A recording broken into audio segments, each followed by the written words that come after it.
Ladies and gentlemen, boys and girls, we're doing the world famous Chevy brake light switch, and this is going into a 2015 Silverado. And just want to show you the mess that we have. What we did was we pulled the cover off of that junction block, got that out of the way. We also dropped the body control module. We unplug the green plug and tuck it out of the way so we have some room to work. General Motors didn't like to leave you any room in these things, so that's that. The other thing is we've got to go up into here, and that switch is going to have to mount with a post. It's going to go into that slot in the center of the video, and the forks are going to go through that post. Last but not least, there's a plug. We can actually plug it in. As you can see right there, it has a red tab on it. To release the plug, you have to pull the red tab back, push down on the tab in front of it, pull back, and it comes unplugged. So that's that. As far as prep goes, what we did was we took our brake light switch and put some 3M double stick adhesive on both sides. You can see that, and I'll show you why in a minute. So, as you can see, after a little bit of horrible maneuvering, I was able to get this in. And again, that peg has to sit in the hole. You can see the white forks going, or white forks surrounding the pin. And there's a slot in the bottom where there's a pin that comes out of the switch that kind of has to sit in there, and the plug will be up on top.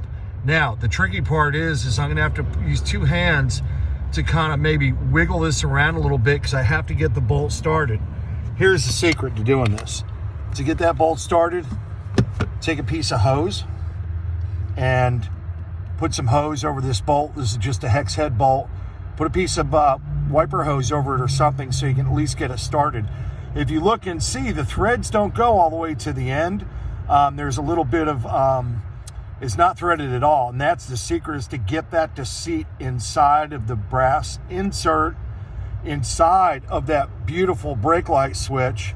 And once it kind of lines up, you thread it with this by spinning it with your fingers, get it started. Then you can get up there with a stubby ratchet and a 7mm socket and crank her down, plug it in, put everything back together. So there you go. That's the magic of the 2015 Silverado LTZ ZR71 package with all the bells and whistles and all the junk that goes with it under here. So we'll see you here in a few minutes. Enjoy. All right, everybody. So just to kind of recap what we've done, we replaced the switch. It worked. Like I said, the biggest thing is to get it started. I ended up using a piece of this tubing, and it's kind of hard to see what size it is. Anyhow, just make sure the bolt will slide all the way into it. I started with a smaller piece first. Didn't work out that good. So put the bolt in. Make sure you cut your tubing flat. Put the hex head of the bolt in the tubing. When you're up inside, you'll be able to use two hands. Take this panel out like we had before and use two hands. You can slide your left hand up through there if you're, a righty like me, and get a hold of the switch. And you have to maneuver the switch until the bolt, when the bolt is at the end of this, you'll feel it kind of pop in, and you just have to thread it by hand. Once you start threading it by hand, then you could use I use this 1/4-inch spinner, which helped out a whole bunch. You find these anywhere, Harbor Freight, Snap-on, SK Tool, everybody's got them. And this little guy was a huge lifesaver. It's a Snap-on stubby 1/4-inch drive with a short 7mm. It's got like a 12-point socket on it, but any short 7mm will work. So once you get it in there, get it snugged up, and you'll be good to go.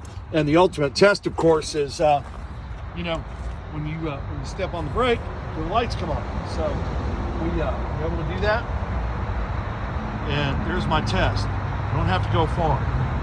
The other thing you have to watch out for is a lot of these switches all look the same. It's that same black piece with the plug on it and the white fork.